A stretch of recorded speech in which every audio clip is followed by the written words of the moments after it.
So welcome everybody to our Ignite series at SPARXiQ. Today I'm joined by the CEO of Womack Supply, Matt Oldroyd. Welcome, Matt. Hey, thank you very much. It's great to be with you, David. So we wanted to talk a little bit today about some of the trends in the marketplace, what's going on, what are we seeing in terms of evolution or transformation in the marketplace, and then what is Womack doing to avail itself of those things. So Matt, give me just a short overview of some of the major changes in the marketplace that you're seeing. If I think about the market overall, I think of probably people and then macro trends. And from a people perspective, I think one of the things that we're seeing still is the COVID hangover. There's still a lot of stress and folks feeling completely overwhelmed, never really recovering from that time. And one of the challenges that exacerbates that problem, I think, is that as people have come back, they had more workload placed upon them because supply chains are still not optimal, still not where they need to be. We're still trying to catch up to the demand. And so with that, people have those struggles. They have struggles maybe at home or personal life, and then they come to work and they're overwhelmed. And then that also is increased by the fact that we're all looking for labor. And so many of us are trying to grow and add people. We can't find people. And so that's probably one of the first trends that I see that's happening. And one of the things that we're trying to do at Womack is make sure that people are taking care of themselves. We want to make sure that our folks know that we're here for them, to support them, that they need to take a deep breath, right? That they can only do so much. So we're focused on training, we're focused on process efficiencies, and we're certainly adding people. We're adding, on our plan is adding 20% more headcount this year. And as you can imagine, that's a struggle, and that's independent of any acquisitions that we make. And so you asked a really broad question: what are some of the changes or trends I see? That's the people trend is a big one, and I see that it's going to be here to stay for a good while. How is the? Oh, sorry.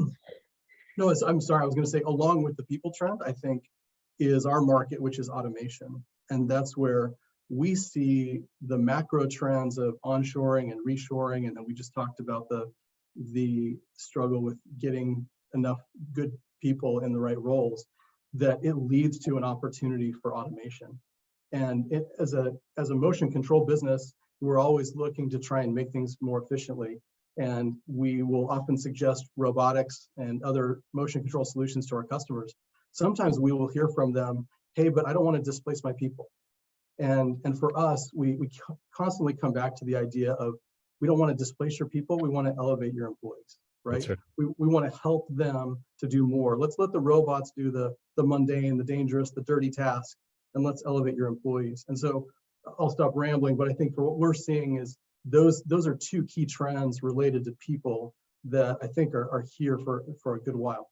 So in this case, it's not just the labor challenges that Womack is going through, but it's also understanding how it's impacting your customer base and then being able to avail yourself of new opportunities. It seems like, as you were talking about the question of automation and robotics and related technology, that a big part of the question is, how do they re-understand production or reinterpret the landscape of production in a world where they're coming back here? They can't do things the way they were doing them overseas because of the labor issue and both the cost and availability of labor.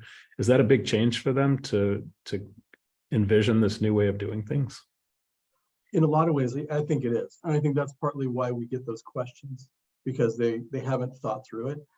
What we love to be able to sit with a customer and envision what can be, what we can do to help them leapfrog their competition. What are the things that they may not have considered in terms of next generation technology that would take their product to another level and truly differentiate them? And so that's a really fun experience. It can be a challenge because, as you said, these are challenges or the situations we haven't envisioned before, we haven't thought through. And so we're doing so now and at a really, really rapid pace. When you look at the industries that are onshoring or reshoring, where do you see the biggest opportunities today? Boy, for us, it's across the board. It's really broad, and part of that is because a lot of the customers that we support many other industries themselves. Okay. And so, I could point, we know that semiconductor is coming back, for example. We think of just overall manufacturing, period, general manufacturing coming back to the US. There is so much there. With that come all of the other manufacturers or providers to make those things happen.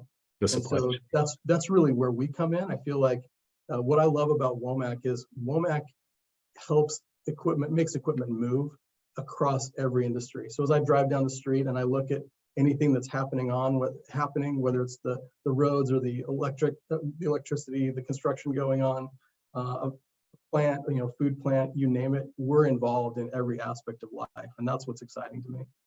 Yeah, I think that's part of the genius of the industry, is that it's not focused on particular markets. It's focused on the core technologies that make things move.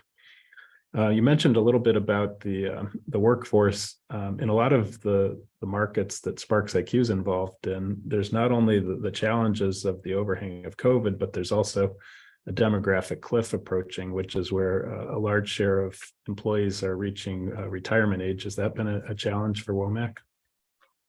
Yes, in fact, I was in a meeting this morning and we were talking about that very thing, as we annually review all of our employees and we look at how we can help them develop and get to the next level, get to where they want to be. And one of the things that stood out to me was in a particular function, how many people that we had that would be retiring in the next several years. And so some of the things that we've talked about have been, what can we do to make it worth it for them to stick around? How can we streamline the work week, right? Maybe they go to 4 days or maybe they go to 3.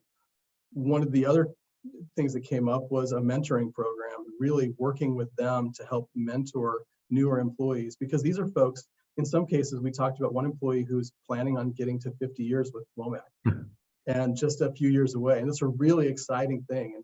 And so we look to say, within those 5 decades, how can we share that incredible knowledge with the rest of the business and be really targeted in those mentoring opportunities, so that not only does it keep the longer tenured employee engaged, but it really helps to transfer knowledge and ramp up our newer folks.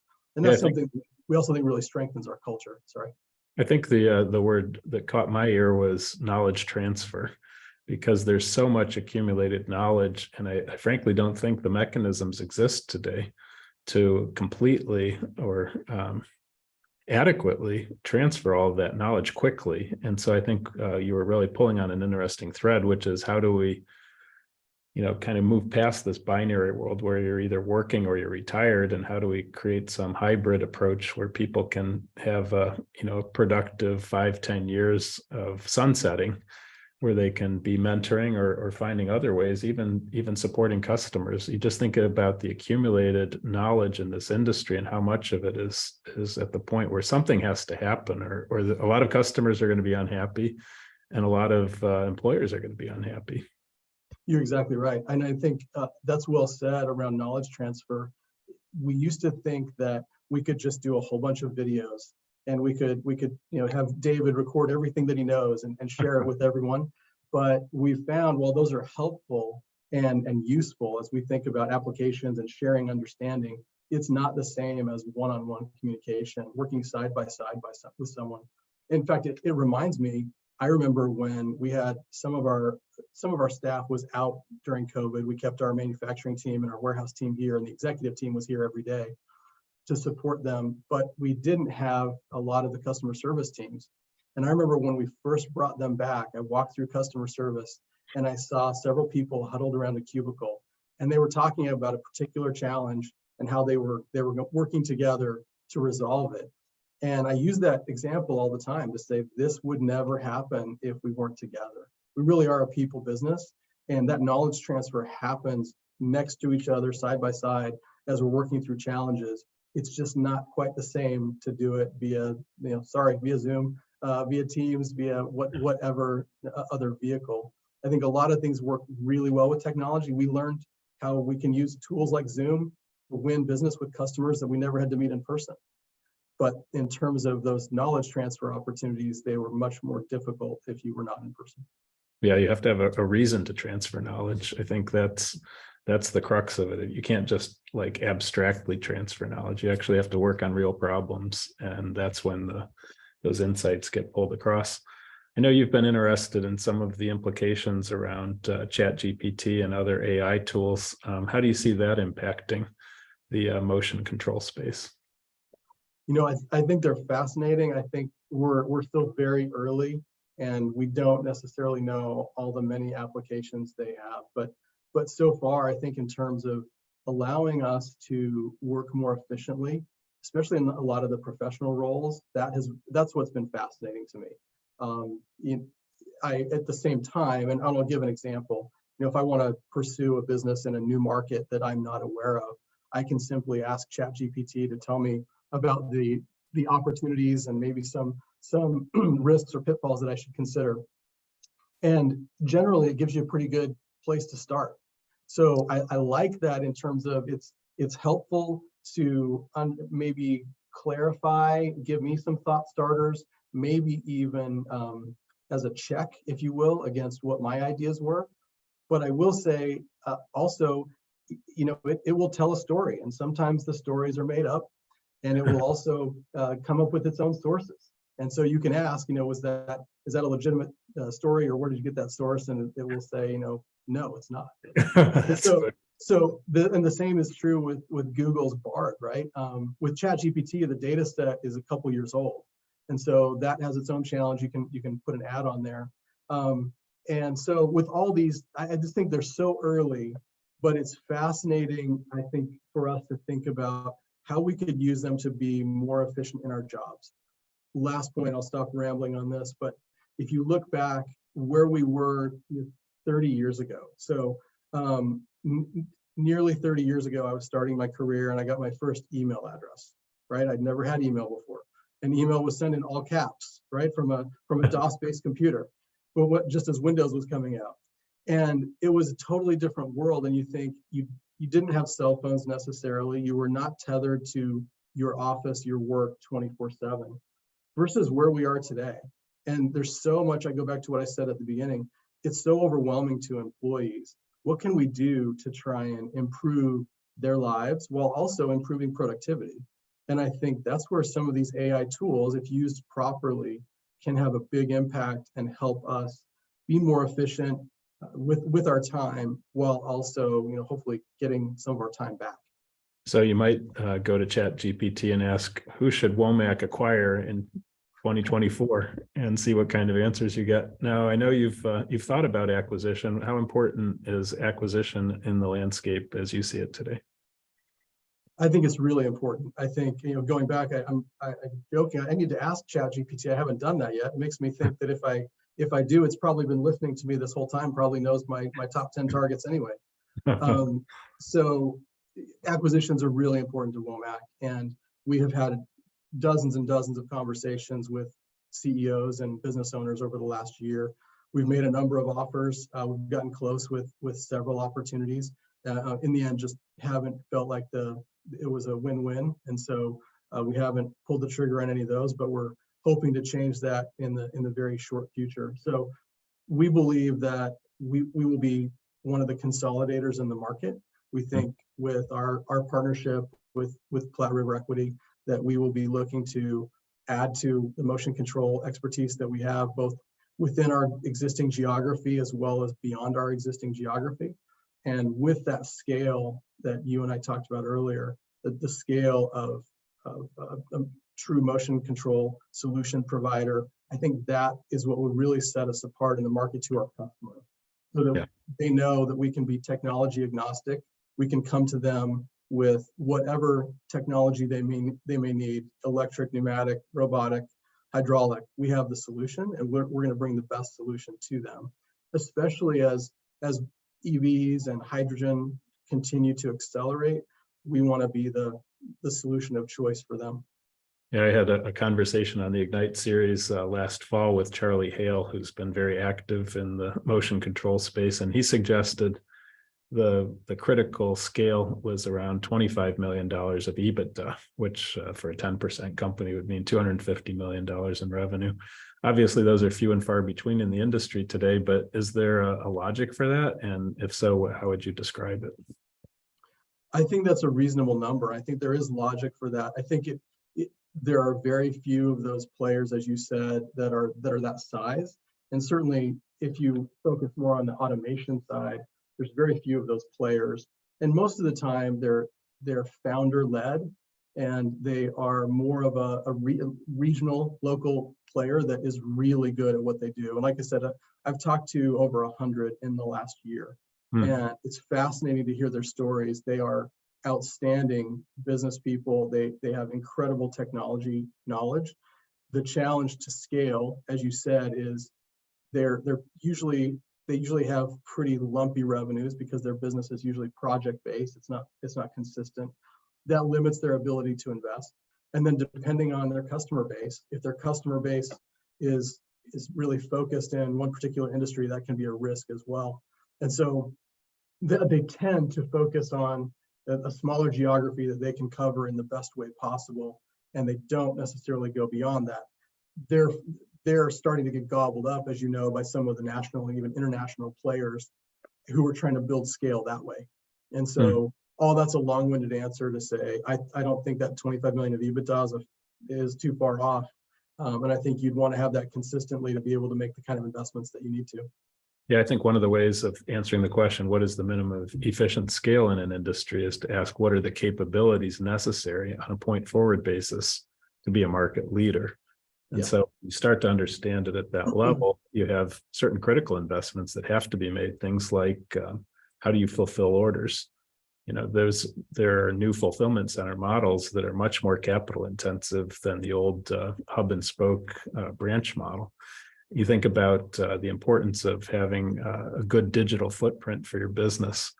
These are huge investments in data and technology and back office systems that enable you to digitize a business. And all of these types of investments, maybe it means that you have to have a better trained workforce, and you need to be able to recruit and offer benefits that get people the next generation of talent in. Those are all headwinds that you have to be able to overcome. And I think that's where, you know, a lot of people may say, well, it's not that big. It's a smaller scale. But I think that's before you think about where do we need to be in 5 or 10 years in terms of capabilities in order to serve this market. So I think there is a logic to it. One of the things that intrigued me was you talked about the process of going through these conversations, M&A conversations with potential targets. How important is it for companies like Womack to dedicate themselves to a continuous process of acquisition? I think it depends on what your strategy is and what your plan is. I think if you are planning on being a local, family type business or lifestyle type business, then that's not necessarily critical. Be the best at what you do, be the best resource to your customers, and you'll be exactly what you need, right? For us, we see our mission as really wanting to accelerate our growth and take our expertise to customers beyond our current borders, and feeling like we have a lot to offer and we want to be able to provide those solutions to a lot more customers. And the only way we do that is continued growth through both our technology partners that continue to evolve and are building amazing technology, as well as our knowledge and understanding of how to implement that technology. And so that means we've got to continue to find more people. We've got to continue to educate our own people to make sure that they are leading edge, and they are always, we believe they're the best at what they do in applying those technological solutions to help our customers leapfrog their own competition. Just seems to me that having had 100 conversations in the last year, that's a competitive advantage, right? It's a competitive advantage in terms of understanding customers, understanding markets, the boundaries of markets, the trends in markets. And what if somebody told you in 2024 you couldn't have any of those conversations? You'd feel poor for the fact of that, I think. I'd be calling you a lot and saying, can you tell me what conversations you've had? I'd be trying to learn through osmosis. Well, I do think it is important to have a commitment. It's kind of like talent, right? And people that get into bad talent situations are the people only hire or only build talent pipeline when they need talent. You always want to have a forward wave of talent. And I think it's the same thing with acquisition. If you're really committed to being the aggregator in the industry, you have to have these conversations going on a regular basis, and it becomes part of just how you do things. And I think you may or may not pull the trigger depending on circumstances, but you always want to be learning from the other people who've been in these businesses for long periods of time. Yeah, I agree. And I didn't answer your question completely. I mean, I got stalled, sorry, on the smaller business, but I think you're exactly right. I think larger businesses that are trying to scale like Womack, it is critical that you have an ongoing process.